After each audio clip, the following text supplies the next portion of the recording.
Hello mga idol, magandang gabi idol. Ayan, ang anak na yung baboy natin mga idol. Kagabi lang. Ayan. May lumalabas ng isa. Ayan. Ang laki mga idol oh. Panibagong blessing na naman to mga idol. Ayan. Pinupunasan si idol ng basahan sa bibig sa kayo sa ilong niya kasi para hindi siya masufocated, para makahinga siya kaagad. Ayan. Pinupunasan ng asawa ko.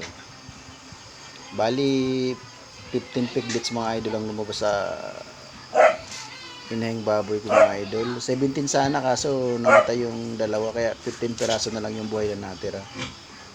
Ayun mga idol, hinihila ng asawa ko yung kuwan niya, pusod, naputol na. Ayan. Salamat, mayroon na naman tayong blessing mga idol, mga katrapaps. Bali 15 piraso rin. Pasalamatan natin to kasi biyaya na naman itong dumating na ito mga idol. Yan. Ayan naman, no? Nalabas na mga idol.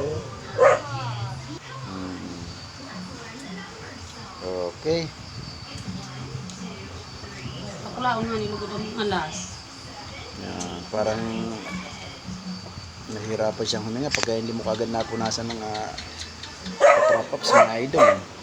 Yan, dami mga idol. Blessing na naman. Salamat. Saan ba ang save ni Ian? Walang ka, wala.